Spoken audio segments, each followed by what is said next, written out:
Hello everyone, and welcome to The Magic Begins. This is episode 2, and I am going to be talking about why limiting options is creatively liberating for me. I am TarotStache. Thank you very much for joining me. It's good to see everyone. And as always, this is for entertainment purposes only. Do not make decisions based upon what I say. Seek professional assistance. Really, and so it'll be very helpful to so that people can. I wanted to give people more of an option or more opportunities to see my creative process. So that's what you're going to be seeing today. And hello, Kaylee. Hello, Maru. It's good to see everyone. Thank you very much for joining. Last time we were here, you all watched me pick out fabric for, it's not mine. Oh, you helped me pick out fabric for this upcoming land or fabric landscape. You got to see me go through the process and select fabrics. Now, what I have done, this is all of the fabric. I have them gathered together. What I did is based on this, which is you can see this much better. Hi, Nita's Nook. Good to see you.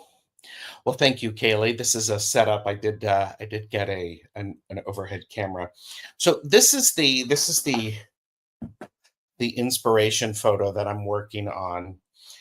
And what I have done and why this is important is I have found for me having too many options of what fabric to use isn't helpful. It's actually overwhelming for me. And so what I did is I have narrowed down my fabrics for this potential or for this fabric painting to what is in this box. Now, do you want to see those fabrics? Hey, Hershey. Good to see you, Cheryl. Well, whether or not you want to see them, I'm going to show them to you because I've grouped them together by color family. So here we have the greens, which are perfect for here and here. I did find this little bit of fabric, this batik, which is quite gorgeous, which has a whole lot of amazing colors in it. And some of these colors will be helpful as I do that. So I've got that. So these are all the greens that I've pulled together. You can see those. And we've got nice greens with the painted. Now, yes, there's quite a bit of that green fabric, but that's okay. I have some browns. These are browns for here and maybe hiding them in some of the trees. So we've got those. You can see that. Hi, Jonathan. Timmy, good to see you. Did you get your ears lowered? No, no, I just have them. I have them pushed, my hair pushed back. So, so there's some of those. This color, I have to give it a chance. This color also can work here in some of the mountains. And I do have fabric selected for the mountains. These are different fabrics that could be for the mountains. This could be for the mountains in particular right here. So yes, these are subtle differences, but there really are differences to them. And then you can see. Can you see how if I use that here and manipulate it a little bit?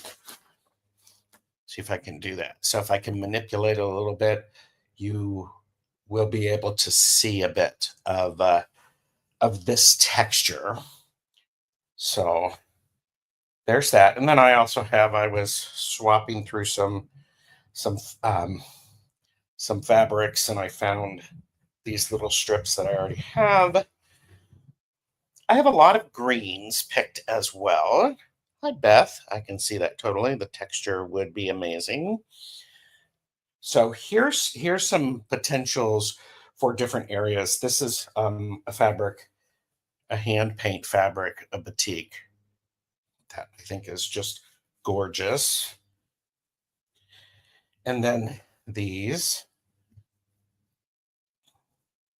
So the greens, I wanted to have a lot of options for the greens because I wasn't, I need, there's some greens that are more yellow, some that are more blue. Speaking of this, this coordinates with this and this, which would be very, very nice through here. Looks like ripples in water. Yeah, yeah. Trying to balance that. And, these are also just really pretty as well. So there are the greens. Lots of good stuff there. And then, so this is where I'm like going, okay, blues. We got a lot of blue here. We've got a lot of blue here. There's blue in here and here. And so what I have done is I've gathered a wide variety of blues, which are here. This is, let's see if I can get it good and sort of see that. This is the back also looks good. And then I pulled just some random small pieces. This is a piece of some stuff that I was using previously, and that has a lot of potential as well. And so clouds as well. So I'm not sure. This cloud fabric has followed me around for quite a while. And then we have more of this, which is a wonderful batik. So it's quite good. But then I also pulled I have some cloud fabric. Now, you notice there are no clouds in here. So, hi, Tony. Good to see you. Bye, Jonathan. Have fun at the gym. So, while this actually has clouds on it, this doesn't. I don't necessarily need to have the clouds on it, but that's okay. And let me fold this up. And then I also found this is a really one of a kind batik that I got, and I am loving this. This is a silk, and look at that. Can you see how? I mean, that's just like amazing, amazing fabrics. So I didn't want to cut off any pieces of this. I thought I would just actually just put this in here and take all of it. I also have some more blues here. And this also is part of fabric that was on something previously, which could work very nicely up here. Yeah, it does look like mountains. I see you're creating masterpieces in fabric. I'm working on it. Oh, yes. Maru says, I think cloud fabric would work for mountains. Yes, actually, they would, especially if I folded it and manipulated it. And we have Beth saying, could you use the cloud fabric as a reflection in the water? It could be an artistic find because there would be no clouds in the sky. I actually like that. That's a fun idea. Love that. So, and and then I also have this fabric, which is for those of you who know anything, this is a basic gray grunge fabric, which of course could totally be up here. And if you notice, you've got you've got green on top on the side of the mountains as well as here. So these aren't just bare mountains. So what I've done, and for me, this is what's really helpful. This is why I wanted to talk about this today. Is if I mean I have tubs of fabric around me. I have. I'll show you this a little bit later, but I have. I would say 6 of these filled with fabric of various kinds that are for use with this. Snow above the trees, yes, yes.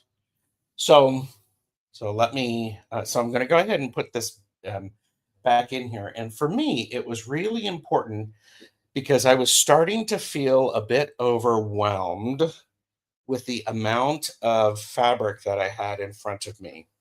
So when I have a project, I like to put all of them, group the colors together, and then store them so that when I have an opportunity to work on that project, I can do that easily. All of the fabric is there, and I don't necessarily have to go rooting around for fabric. So, and then I do this,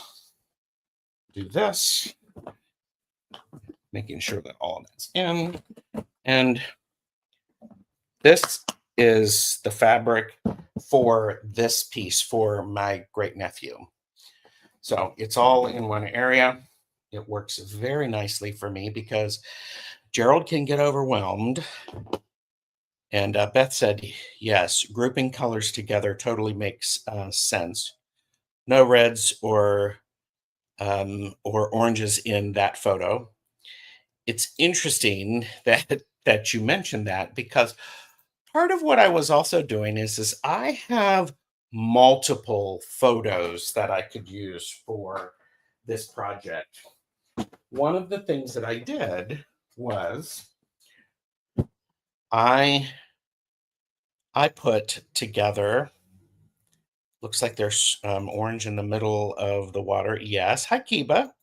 So what I did was I was actually worried because I was like, well, in that photo, I don't have any contrasting colors or anything like that. So what I have is I have these little itty bitty scraps, little bags of scraps, which will allow me to be able to put a pop of color into an area. I have these are just strings from a scrap bag that I bought from the boutique place that I like, Lund Fabrics, which is glorious. And then I also have this, which is miscellaneous batiks. You keep the threads in there too. I don't keep the threads in there too. I have the threads in a separate thing. But you can see this is just scraps, and who knows, some of these might actually work for a project uh, uh, that I am going to be working on soon. But because I am a firm believer that a pop of really bright color is really helps to make things to make things pop and to oh, see, here's an example. This is not a batik, but this is the back side of the fabric, and this is the front side of the fabric. I'm not going to be using that in this piece. It's actually this is more of a peachy color. But I might use the back because the back could be quite interesting. So, this is my scrap of fabrics just to have around.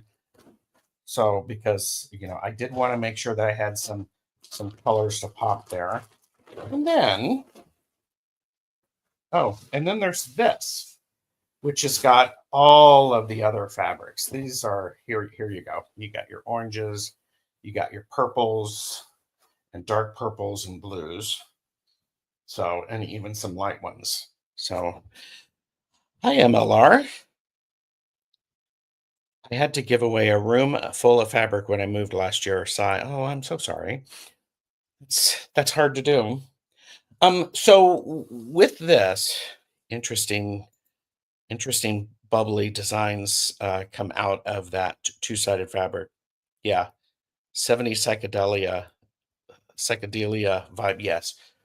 Um, so these are pieces for when I'm looking at the inspiration photo and I'm like, this needs a little something to make it sing. And so, and then, so this is what I have with that. Now, that being said, I also want to make sure that I get that. I close that up. There we go. Stick with me, people. I got an inspiration photo, inspiration project coming as well. So this, I know you can't see this, but remember how I showed you a lot of photos last episode of The Magic Begins? What I have done is I have gone through, these are some of those photos. I've gone through these photos and I have pulled out various fabrics that could be used for any of these pieces. Because to be honest with you, I don't know if I'm going to get inspired by, or I'm going to finish that first one and get inspired to do another one, or I'm going to get bored. So I have done this thing to where all of this stuff has got fabric in it. And let me put this down right here. Oops. And so I'm going to show you what I did, how I grouped it, because I was feeling overwhelmed. Here's sky fabric. Here's some um, here's some greens. I also have a whole bunch of ooh, look at that. Okay, well, I'm gonna do this one first. I have reds because some of these fabrics that I have a lot of red in them. And this is where, yes, Gerald has pulled far too many reds out, but look at that. I mean, aren't those luscious? Luscious. It's like your Simps shimmering pot. It is. It is. Hi, Jules Niner. And, again, here's some of this beautiful fabric that I absolutely love. And so this fabric right here, I love it because it works beautifully for sunsets and sunrises. Yeah, the painted desert. And I don't want to just rip any pieces off. I want to sort of grab them together. It's like arranging the palette. So, mm, so there's that. Now, one piece of fabric, and that's just gorgeous. That's a really, see if we can we get that? This is a gold color. Beautiful oranges. I agree. I agree. Yeah, Twilight Stash. So and then we have some variety of this. This is much more orange. Anyhow, then I found this. This is also some of that blue. See, this is what happens. You move stuff around a little bit, and suddenly I got, oh, I don't need to put that light on. Can I turn that light off? There, maybe that'll help.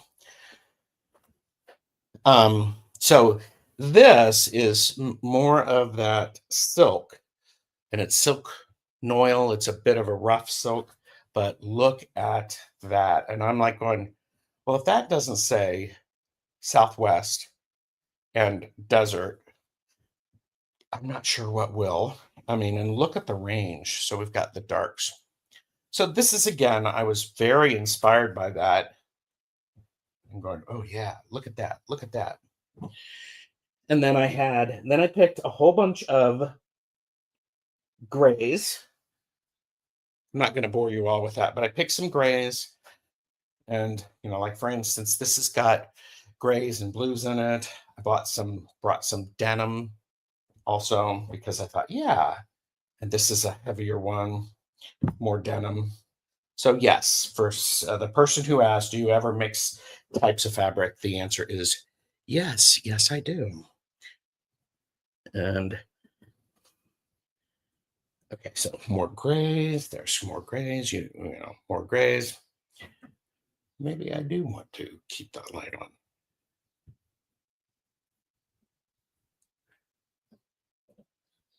on. Okay. Then here's some of the fun stuff I wanted to show you. And by the way, I was just throwing small pieces in like this, which were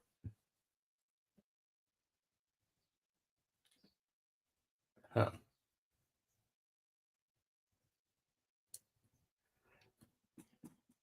Sorry. Thank you. Yes, I'm going to put that light back on.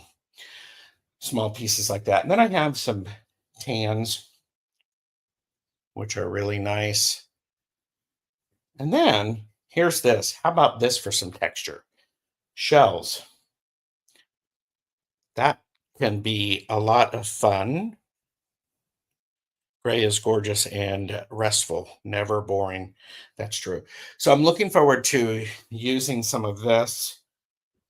I have some more of um, mixed nuts. This is an orangier one. This is a grayer one. And then I have like actual wood. Now, the reason I've gathered these up like this to help me stay focused. Now, limiting my options. First of all, I'm going to be working on this. I'm going to be working on this shortly where I will not be have access to all of my fabric. So it was important for me to have a decent selection but not overwhelm myself. Now, okay, I'm just going to here I picked a whole bunch of fabric like this. Here's another hand paint that is gorgeous. It's got purple in it. These are really nice too. Here's stuff that looks like wood grain. I love that greenish gray fabric, like tree rings in a primordial forest. Yes. So, and then um, because it's me, I'm like going, but I need to make sure that I have color options. So here's what I've done. I have picked fabric that has got multiple colors in it that I will be able to, I could cut out this strip right here if that's what I needed. So I'm loving that.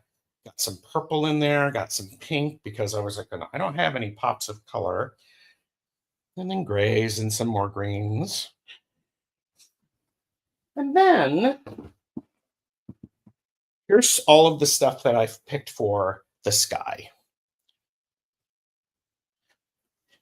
Just to have options for what might be available. You can also see here I have some blue straps. So there's that. This is very helpful for me because I don't know about you, but I get extremely overwhelmed when I have too many options. I can't think. This is a gorgeous fabric. I think I bought like 2 yards of this. How I'm going to go through 2 yards of that, I don't know. So, um, okay, now I have to put a little bit of this away because I want to show you. I got another inspiration from my sister who would like me. I have her name for Thanksgiving, and I was asking her what kind of fabric piece she wanted, and she gave me some good, good stuff, good ideas. Now, see, here's the problem. once I get this all in, am I going to be able to get it all back out? And here's the thing. Here's the other thing. Believe it or not, this piece of fabric right here, I'm not going to throw that away because that might be just what I need now. There's an ongoing problem with that. Yes, I know. So it's all right. All right. So I'm going to put this stuff away really quickly.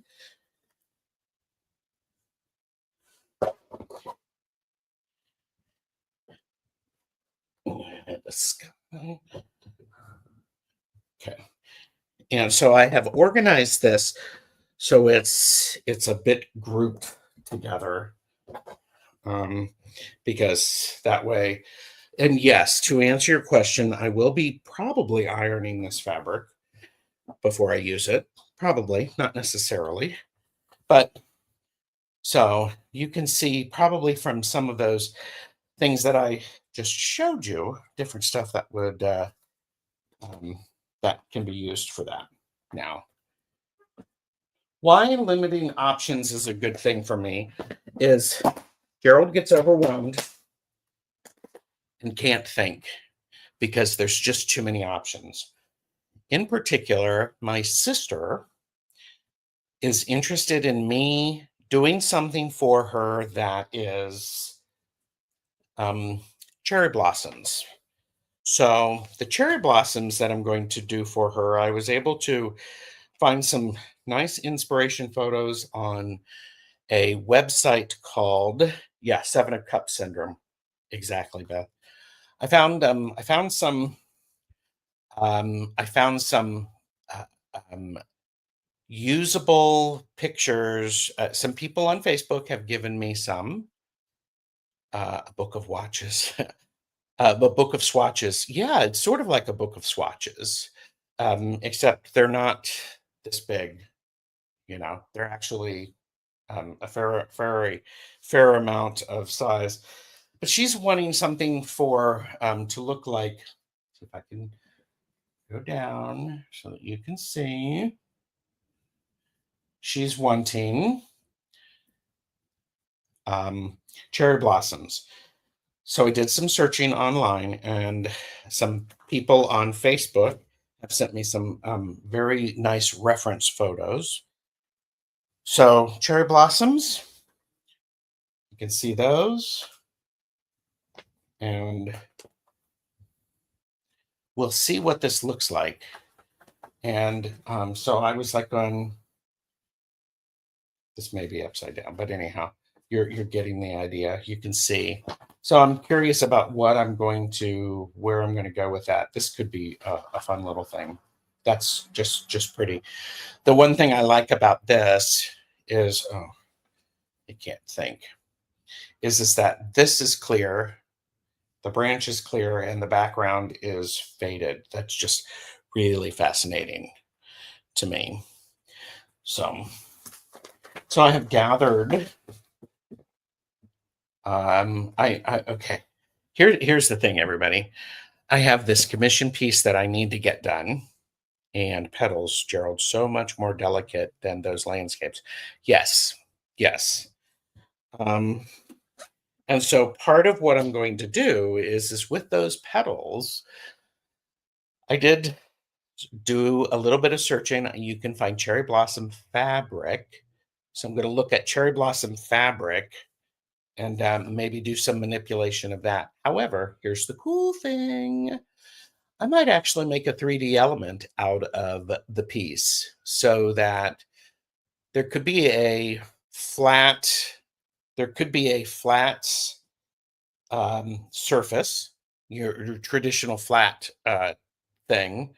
Hi, Pamela. Your traditional flat background out of fabric. And then I could, ha ha ha, make something three-dimensional. I could actually make the branch stick out.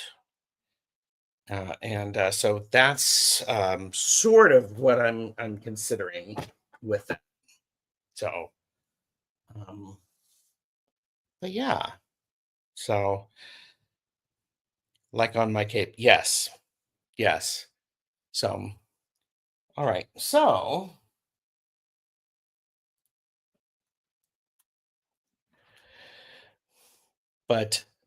So anyhow, this is episode 2 of The Magic Begins. I mean, let me ask you, do you need to limit your options when you are creating?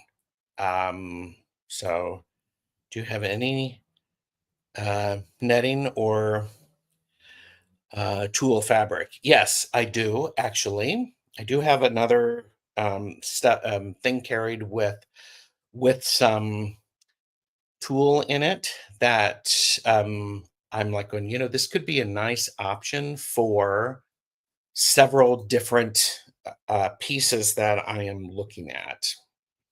So I have to limit my options. And one of the ways to limit my options is to give myself a certain amount of time to look at fabric and to go, this is exactly how much time I'm going to spend looking for fabrics. And then go from there. Creativity blooms from restriction. No restriction results in a void, a creative desert, in my opinion. To me, it's interesting you should say that because we had in college, and I've shared this before, professors would say, you can make a piece of artwork, just bring it in next week. The problem was there were no boundaries. There was nothing that I could use to figure out where it was going to be sitting in space. So it's like, okay, how large does it need to be? Is it realistic? And so some of the questions that I have are like, when it comes to this, I did ask my sister, how large of a piece do you want? And she says, she gave me free reign on that.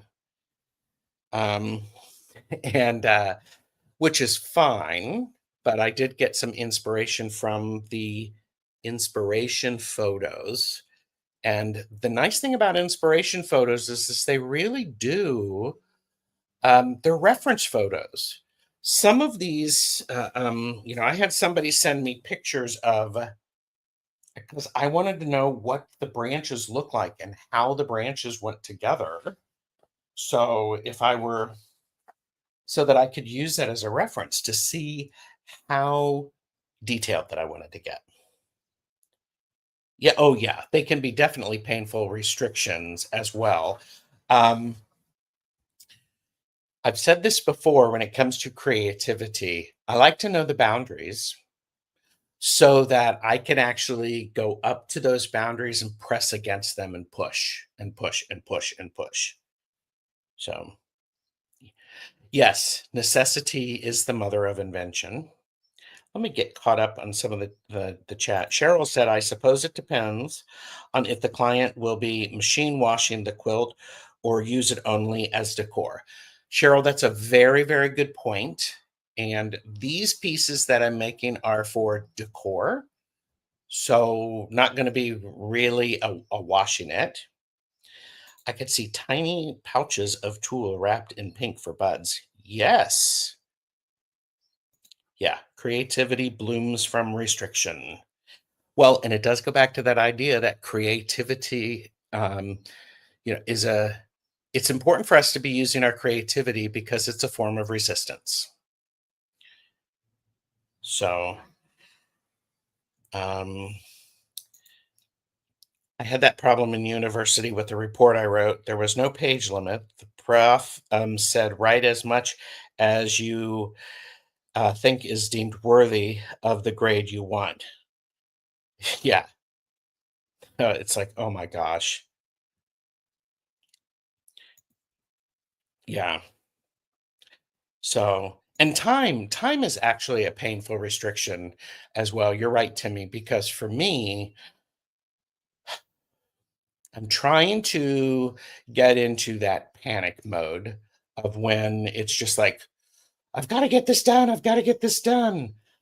So that I can work on it slowly and enjoy the process instead of having the energy of panic in it. So joy and creativity as resistance. Yes, absolutely. And Kaylee wrote 20 pages. Yeah, yeah. So, and I did just see. So if I want to make 3D, if I want to make the branches three-dimensional, some batting will be very helpful. I have a box of miscellaneous supplies to help me. I have my wash away stabilizer, and so that's very helpful. But this is going to be very helpful because I can actually picture doing some handwork with this, especially on the branches. So this happens to all artists when they accumulate wealth and power. They can create anything in their heart desires, so they end up creating nothing. Oh, it's so very true. And and Kaylee's current projects have timelines. That's very good. And and oh, you did get 100%. Well, good. That's great. Many then involuntarily discard all their wealth and return to the circumstances of their restricted youth. Well, see, and this is interesting. This is, to me, this is an idea, a concept that goes back to the artist way, where we have to get rid of the mentality that artists are starving. And artists don't need to be starving. There are other things that you can do. Yes, I do buy my boutiques online. I buy them from Lun Fabrics. They are on Etsy. Lun Fabrics, Lunfabrics,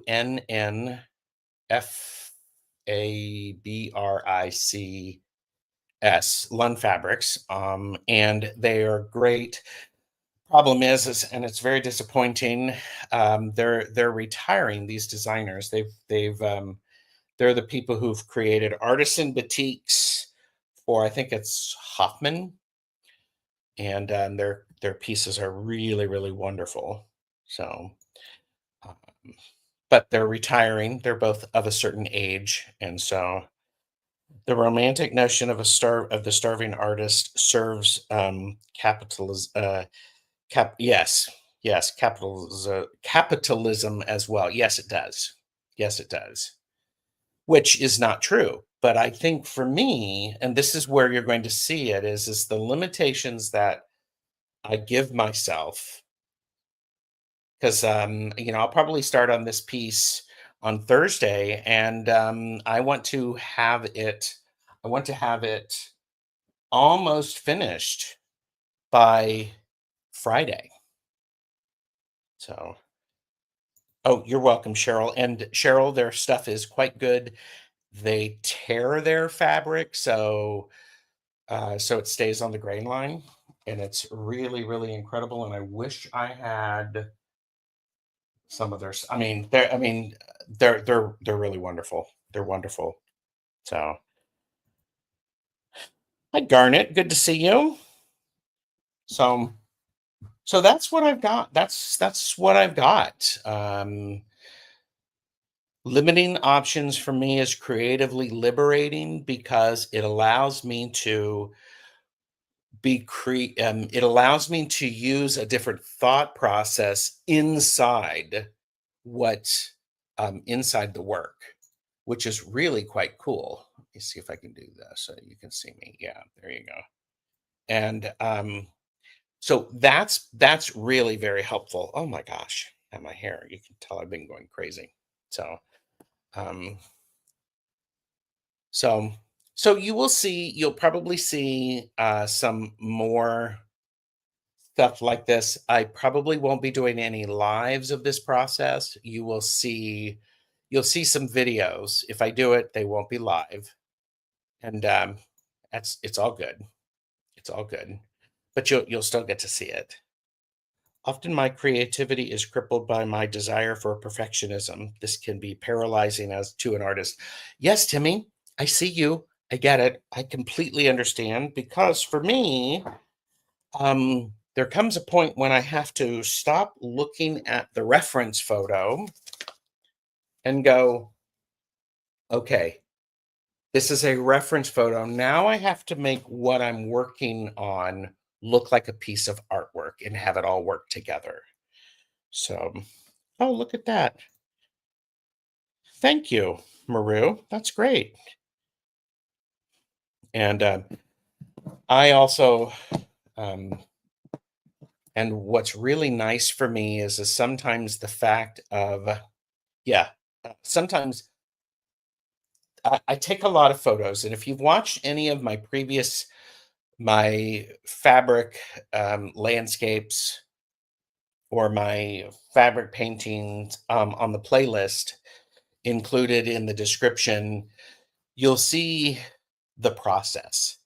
And that process, it can vary, depends upon, I may meet it up and it's actually like, oh, this is perfect. I'm not having any trouble. So yes, I will definitely show progression and I will do it as pre-recorded. I did buy this new camera because somebody suggested, gee, it would be great if we could see see you actually sewing on stuff. So you may get to see a little bit of that. So, all right. Mm, So thank you, everyone. Now, is this actually okay? I'm TarotStache. Why is that not doing that? That's bizarre. Anyhow, thanks everybody for being here. I will see you later today. Please do me the favor and like and subscribe to the channel and leave comments on this video. This will actually be really helpful because people have wanted to be inside my head for a while, and I'm like going, well, okay. But it's scary, I'll be honest with you, because I imagine that if I take some pictures, some of you are going to be going, oh my God, Gerald, don't do that. That's an awful choice. Well, tough. It may be an awful choice, but it's okay.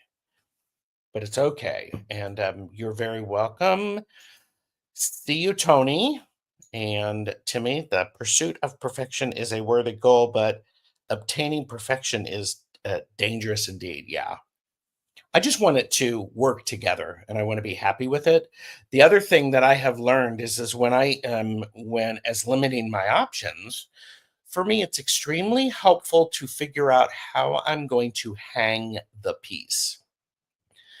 This is one of those things that I haven't thought about before. So suddenly I have this nice little piece and I'm going, well, gosh, how does it get to be hung up? What happens with it?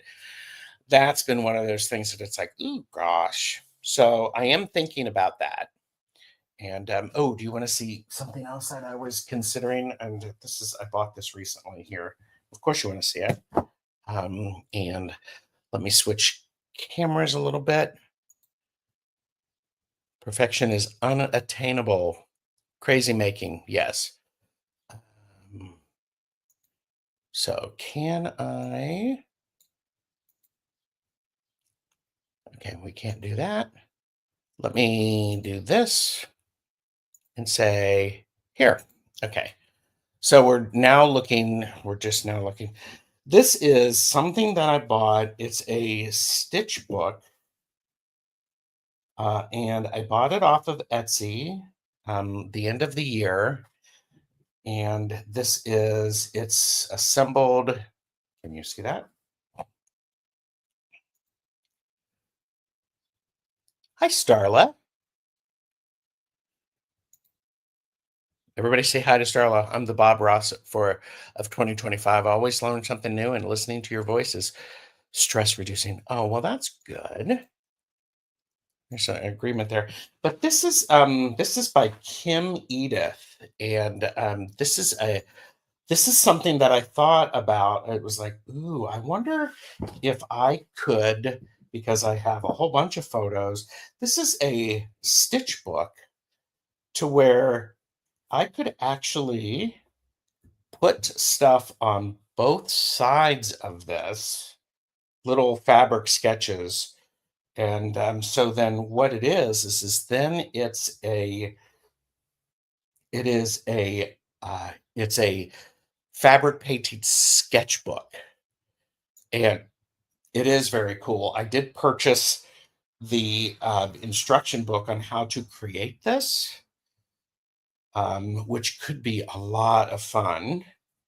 And I'm able to take these out, and I can do that. But you've basically, one, two, three, four, five, six, seven, eight, nine, 10. It could be 10 pages of images and then 12 with the front and the back. So that's a possibility. Just picturing a fabric landscape oracle. No, not by me. But this is this artist who created this, Kim Edith. And so very cool. By the way, this is just, in here. Stitchbook Studio. Whoop, there we go. Stitchbookstudio.com.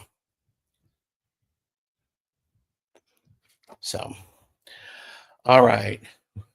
There is not a blue bird in the merch store yet, Hershey. I hear you. So, all right.